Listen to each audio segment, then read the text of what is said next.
It's quarantine day 9000, and at this point I am filming my tutorials in my pajamas. But my makeup's on and my hair is done, so let's do this. So I wanted to go back to basics with this tutorial, and I had you guys do a little vote on my Instagram stories the other day, so the double Dutch braid won. So I'm gonna do a very detailed tutorial for this, and I do my double Dutch braids a little bit different. I like to kind of fan them open and wear them a little bit puffy. So we're gonna just go ahead and get started. So the first thing you wanna do when you're doing these double Dutch braids is to make sure your hair is clean. So I shampooed my hair last night, I styled it, and then I slept on it, and this is kind of just what I look like. If you start your braids on like dirty hair or oily hair, your braids are not going to fan open that well because they'll be like greasy and stuck together, and also you won't really get your like a lot of longevity out of your braids because they're gonna start to get a little bit of an odor by like the end of the day or like the next day. So always braid your hair on clean hair. So we're just gonna start by taking all of the tangles out of your hair. That's just gonna make it a lot easier to start the braid. And now once all of your tangles are out, you're basically gonna go ahead and part your hair down the center, and you wanna do this all the way back. And then you just wanna take one whole section, and this is the section that you're not gonna be working on first, and you're just gonna give it a quick twist, and you're just gonna clip it away like that. Okay, so we're basically gonna start by brushing this section all the way back, and you wanna brush it in the same direction that you're gonna be braiding, okay? And try not to focus too much on how I'm holding my strands. The way you hold them at home is gonna be very different. Just do what feels right to you. All you wanna focus on is A, having a really tight grip, and B, following the pattern. So the pattern is gonna be right under the center, left under the center, right under the center, left under the center. So we're gonna go ahead and get started, and we're gonna take a small triangle section right at the front of our hairline.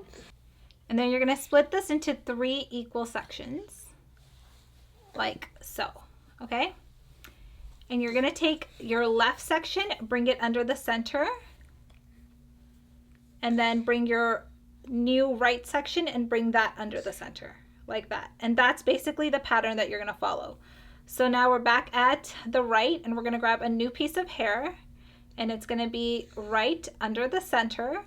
And now we're gonna grab the left with a new piece of hair, and the left is gonna go under the center. Right, new piece of hair, under the center. Left with a new piece of hair, under the center. New piece of hair, under the center, and then left with a new piece of hair, under the center. So just make sure you have a nice tight grip, and you're gonna basically continue this pattern all the way back.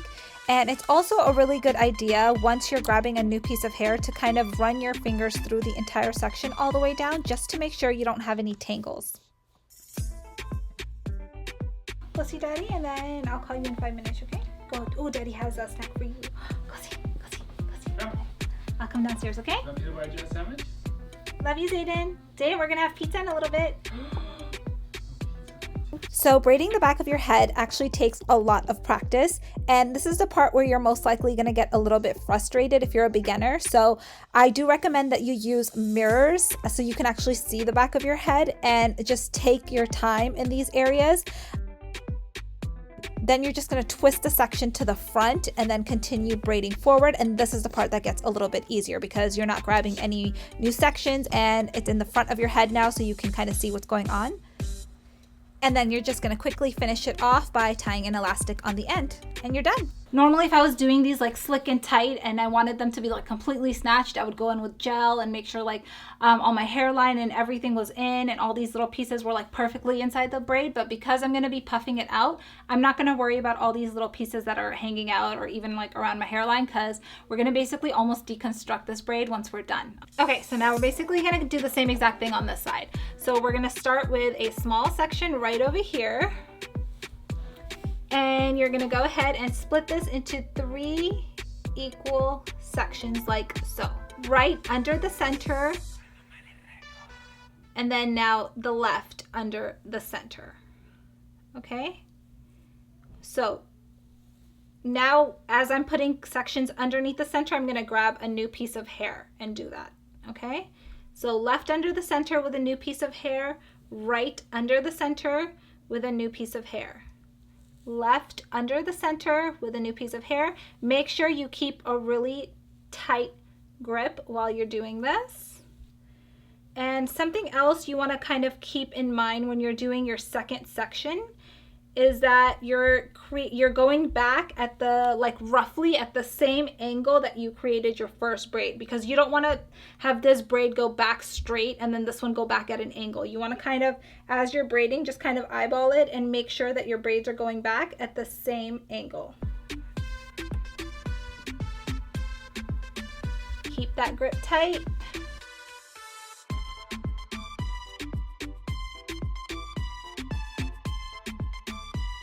And just continue adding hair underneath the center.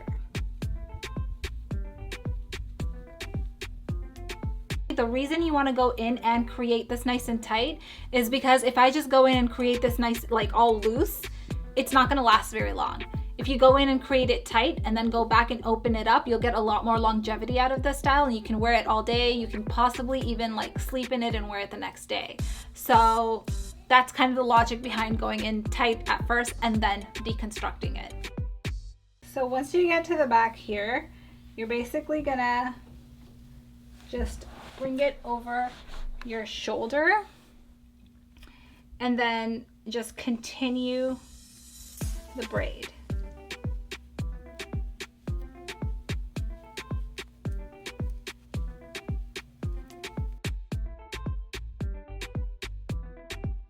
And tie it with an elastic. You can leave it exactly like this, but I'm gonna go ahead and fan these open just so they have, like, a little bit more volume. So don't go in and just, like, fan them open like crazy. You're gonna ruin all your hard work. So you're basically gonna take one hand and lay it flat, and then you're gonna take your other hand and you're gonna grab these fingers, and you're basically just grabbing the outside and you're fanning it open. So this technique is called pancaking. So you always want to start this technique from the front. If you start this from the bottom, you're basically undoing all of your fanning as you're working up. So start from the top and work your way down. And take your time with this.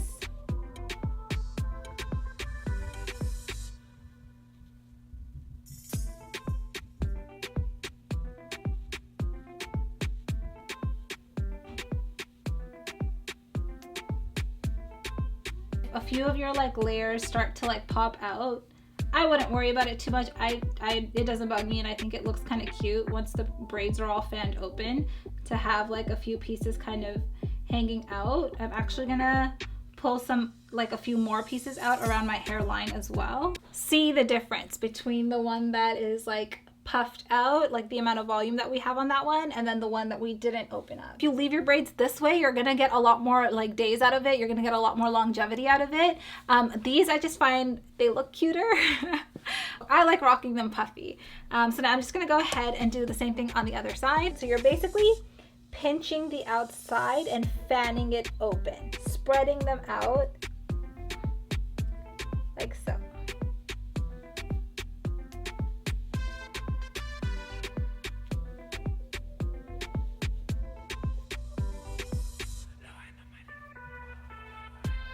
So now at this point, if you want to take some hair out around your face, now is a good time to kind of add a little bit more, like, character to the braid and just pull out some pieces that are a little bit flattering around your face.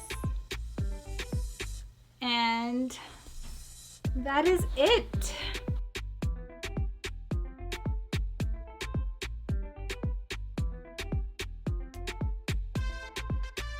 All right, so now I'm gonna show you guys how I do Aliana's hair. Say hi, guys. All right, ready? Mm-hmm. So I'm basically going with Aliana's natural part. I don't really, like, try and figure out, like, a perfect part for her. And I'm gonna take her sections a little bit bigger because her hair is a lot finer than mine. Right under the center with a new piece of hair, left under the center with a new piece of hair. When she was a little bit younger, I was able to get her braids so perfect, but now that she's older, she's moving around so much. So honestly, I just hope for the best with these braids on her, and they're definitely not perfect, but as long as I have the general shape, once I found it open, it looks pretty good. Alright guys, I really hope you enjoyed this tutorial. If you did, be sure to give this video a thumbs up. Leave me some love in the comments down below. Let me know what else you guys want to see. Don't forget to subscribe to my channel, and I'll see you guys on the next one. Bye! I'll braid your hair. Ooh, ooh, ooh. Yeah. Say mama. Say mama, mama, mama, mama, mama.